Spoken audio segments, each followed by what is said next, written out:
గయా క్షేత్రంలో శ్మశాన వాటిక. ఇది కరెంటుతో నడిచేది, మనం చూసేటటువంటిది.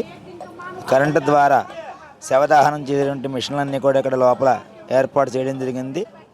గయా క్షేత్రంలో పిండ ప్రదానం చేస్తే విశేషమైనటువంటి పుణ్య ఫలితంట. అదిగో కనపడితే కరెంటు ద్వారా శవదాహనం. ఇక్కడ జరిగేటటువంటిది పిండ ప్రదానం. మనం ఈ కోనసీమ జిల్లా నుంచి వెళ్ళినటువంటి మనం అందరం కూడా ఇక్కడ మంత్రపూర్వకంగా ఒక పురోహితులు మనకు దొరకడం జరిగింది. చక్కగా ఆయన అన్ని వివరంగా చెప్పడం జరిగింది. గయా క్షేత్రానికి పితృదేవతలందరూ తమ కొడుకు ఎప్పుడైతే వస్తారో వాళ్ళందరూ ఆ క్షేత్రానికి రావడం జరుగుతుంది.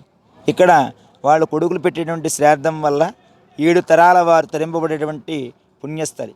ఇక్కడ చేసేటువంటి పిండ ప్రదానం వల్ల 21 తరాల వారి యొక్క ఉత్తమమైనటువంటి గతులు కలుగుతాయని శాస్త్రం చెప్పబడుతోంది.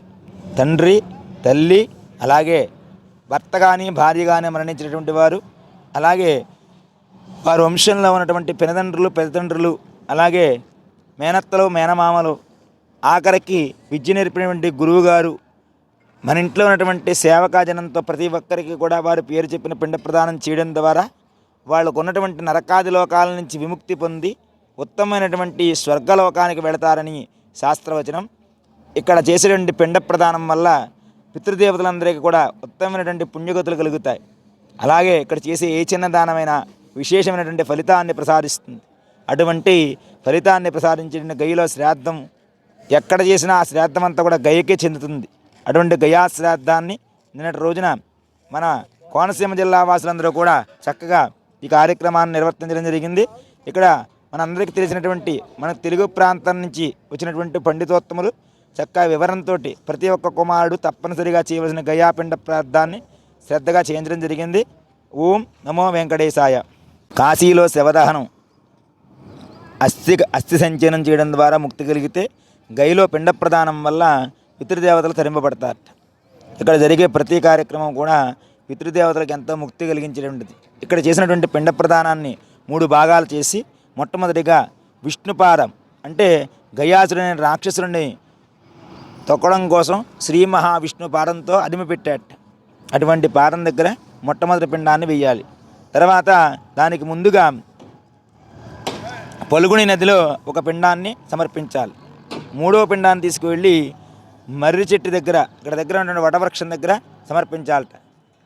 ఇలా చేయడం ద్వారా గయాశ్రాద్ధం పరిపూర్ణం అవుతుందని చెప్పి ఇక్కడ సార్ మేము కోనసీమ నుంచి ఉత్తర భారతదేశ యాత్రలకు రావడం జరిగింది.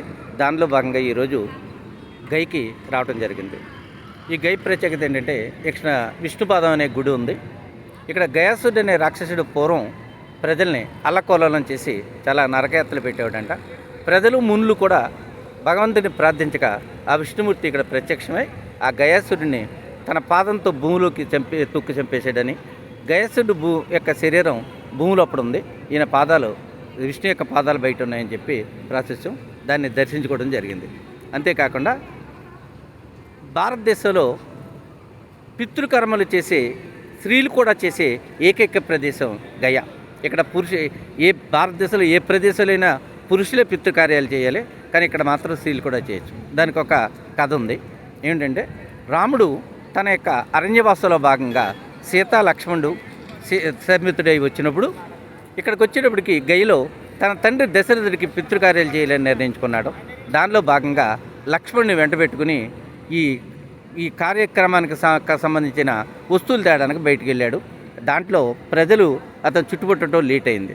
ఈ లోపల సీతాదేవికి తన మామగారైన దశరథుడి యొక్క ఆత్మ కనిపించి, అమ్మ రాముడు రావటం లేట్ అవుతుంది, నేను స్వర్గలోకానికి వెళ్ళాలంటే నువ్వు అర్జెంటుగా నాకు పితృకార్యాలు చేయాలి, పిండ పెట్టాలి అని అడిగితే, నేను స్త్రీని కనుక నేను అర్హురాలను కాదంటే, కాదమ్మా ప్రపంచంలో ఎక్కడైనా సరే పురుషులు పెట్టాలి కానీ గైలో స్త్రీలు కూడా పెట్టచ్చు, నాకు అర్జెంటుగా నువ్వు వెంటనే తొందరగా నాకు పితృకార్యాలు నెరవేర్చని అని చెప్పగా సీతాదేవి అక్కడే ఆ మర్రిచెట్టు దగ్గర పల్గుణ నదీ తీరంలో పితృకార్యాలు నెరవేర్చింది. దాంతో దశరథ యొక్క ఆత్మ మోక్షం పొందిందని చెప్పి చెప్తారు.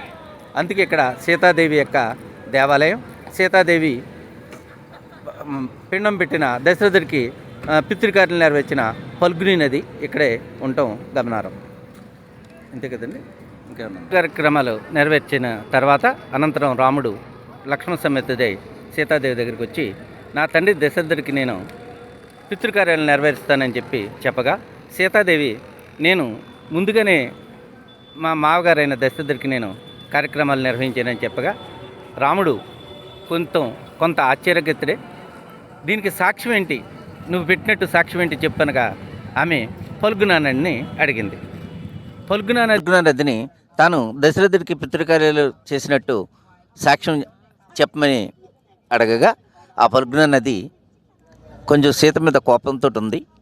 కారణం తన నుంచి ఇసుక తీసుకుని పిండాలు పెట్టిన సీతాదేవి తనకేమి ఇవ్వలేదనే కోపంతో రాముడితో అబ్బే సీతాదేవి నా దగ్గర ఏమి పితృకార్యాలు నెరవేర్చలేదు, దశరథుడికి పిండాలు పెట్టలేదని చెప్పి అబద్ధం సాక్ష్యం చెప్పింది. దాంతో సీత ఫల్గునా నది మీద కోపంతో నువ్వు నిరంతరం ఎండిపోగాక అని చెప్పి శపించడం జరిగింది. అందువల్ల ఈనాటి వరకు ఫల్గునా నది ఎప్పుడు కూడా ఎండిపోయే ఉంటుంది. కానీ ప్రస్తుతం అపర భగీరథుడైన మన ప్రధానమంత్రి మోడీ గారు అక్కడ ఒక బ్యారేజ్ కట్టి ఇక్కడ తాత్కాలికంగా ఇక్కడికి ఈ ఫల్గునా నదిలో నీటిని ప్రవహింపజేయటం జరిగింది. నెక్స్ట్ రాముడిని తీసుకుని రెండో సాక్ష్యమైన ఆ బ్రాహ్మణుడి దగ్గరికి తీసుకెళ్ళింది.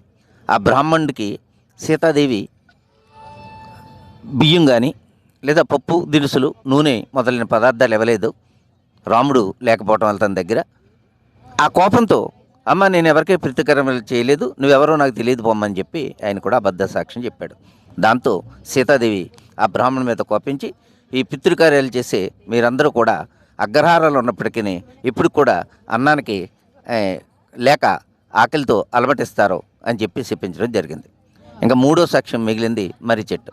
ఆ మర్రి చెట్టు దగ్గరికి రాముడిని తీసుకెళ్లి సాక్ష్యం అడగా ఆ మర్రి చెట్టు అవును రామ్మ, దశరథుడికి పితృకార్యాలు నెరవేర్చింది సీతాదేవి అనే సాక్ష్యం చెప్పగా రాముడు సంతోషించాడు. ఆ రోజు నుంచి ఈ రోజు వరకు కూడా ఇక్కడ పురుషులే కాకుండా స్త్రీలు కూడా తమ యొక్క పెద్దలకి పితృకార్యాలు నెరవేర్చి పిండాలు పెట్టే ఆచారం ఇక్కడ అమల్లో ఉందని ఇక్కడ తెలుస్తుంది.